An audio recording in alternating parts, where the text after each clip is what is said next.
Good people, are you ready? You are? Thank you very much. We are here at the current hospital. To see the Honorable George Koimburi, the Honorable Member of Parliament for Juja, who was brought here in critical condition.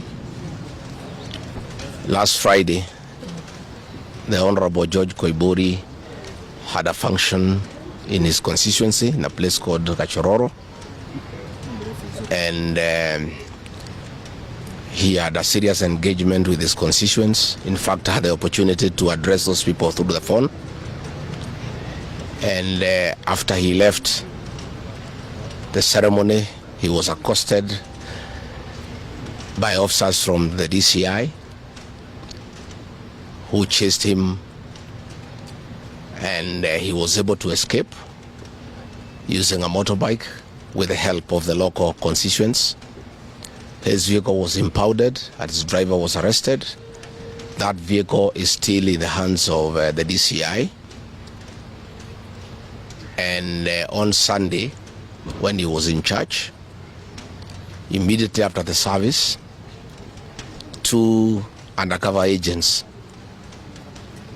of a killer squad that has been put in place to deal with elected leaders who are not supportive of William Ruto abducted him in full glare of the church members, and in the process almost harmed his wife. It is not known where he was taken to, but after a serious search early this morning, he was found in a coffee plantation in Kevichoi, that is in the Githunguri constituency, badly beaten and in very serious condition. He was taken to a hospital for first aid and later brought here where he was admitted. And I've just seen him and I've talked to the doctors, and they have confirmed that the Honorable George Koimburi was tortured by professionals. He has serious soft tissue injuries. This is torture normally done by professionals. He has lost his voice, and the doctors are working round the clock to restore his vocal cords. And the Honorable Koimburi has been able to communicate through writing because he is not able to speak. That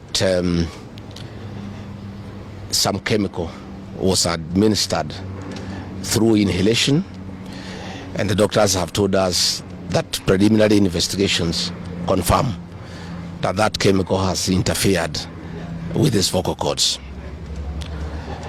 The doctors have assured us they are doing everything within their power to make sure that he's out of danger. They have taken blood and urine samples to private laboratories, different ones, so that they can establish what could have happened in matters poisoning.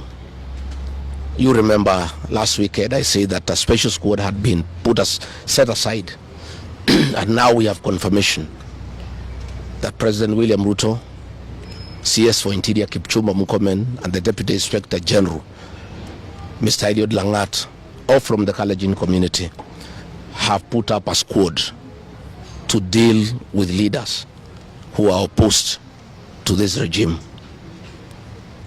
The Honorable Kipchumba Murkomen has sent a message to us through common friends that his appointment to the Ministry of Interior is to make sure that William Ruto is re-elected as president, and to deal with anybody who can stop that objective.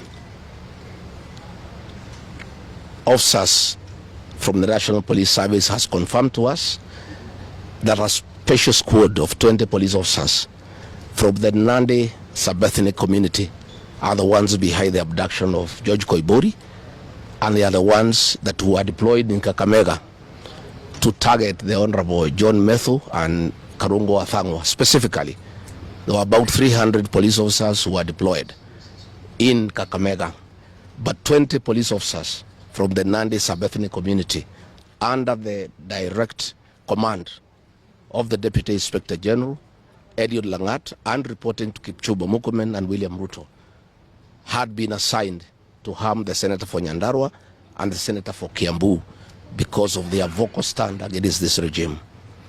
Let me say that I want to appeal to the international community to rescue this country.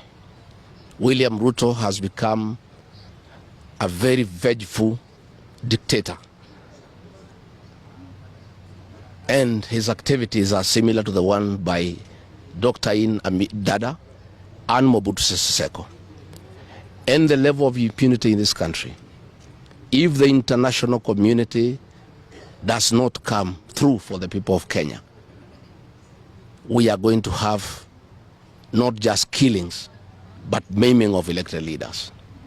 What has happened to the Honorable Koimburi is a very deliberate attempt by William Ruto, Kipchumba Murkomen, and Langat to scare leaders who speak out. It is meant to scare them. It is meant to sell them fear so that they can stop agitating for the liberation of this great republic. And I want to say that William Ruto must know it is these leaders, it is not these leaders who are against his rule. It is the people of Kenya.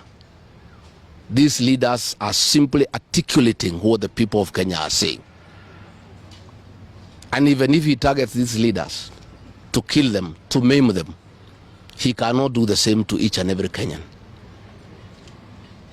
And I want to tell him to stop spreading the narrative that the rebellion against him is coming from the people of Mount Kenya region. This rebellion is across the country, from Western Kenya, Coast Province, Northeastern, Nyanza, including his native North Rift and South Rift.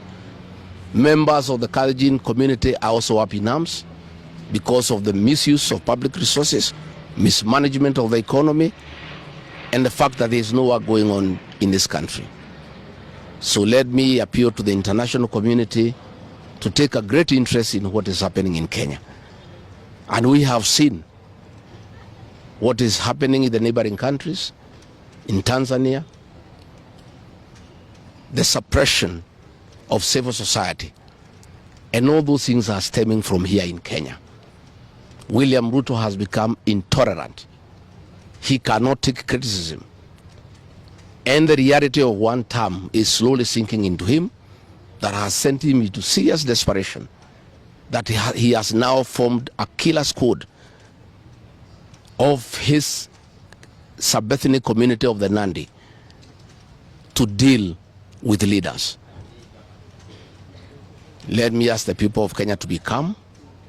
I want to ask the supporters of the Honorable Koimburi to stay calm. We'll do everything possible to make sure that we are more careful in the face of the repression that is going on. You are aware that members of parliament opposed to this regime, their bodyguards have been disarmed so that they stop going for meetings and feel vulnerable. But it is very clear why they have been disarmed is to allow members of that gang that has been formed by the president to abduct them and to threaten them. And if anything happens to these members of parliament, to any leader in this country opposed to William Ruto, the president will be held to account. And let me tell William Ruto, people of Kenya cannot elect you by force. They elected you on their own free will. You are a popular leader 3 years ago, and you messed yourself up through bad governance, one-man rule, theft of public resources, wanton corruption, and tribalism. You cannot blame any of us here for the situation you find yourself in. The one-term movement is unstoppable, and there is nothing the president can do. He can kill these leaders, he can abduct them, he can torture them, but he cannot do that to all the people of Kenya. So I want to urge members of parliament and senators and others not to give up. Nobody can die from morning to evening. You can only die once. And the tree of liberation will be watered by blood. The Honorable George Koimburi is a hero of the Kenyan people. What he has undergone, the torture, the pain he is in, the anguish to his family members is not in vain. This liberation will take place, it will happen. And let me conclude by asking the Kenyan people not to be intimidated. Kenya is a constitutional democracy.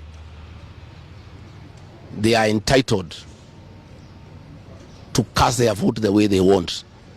And William Ruto cannot force the people of Kenya to elect him. And there is nothing he can do about it. Thank you very much.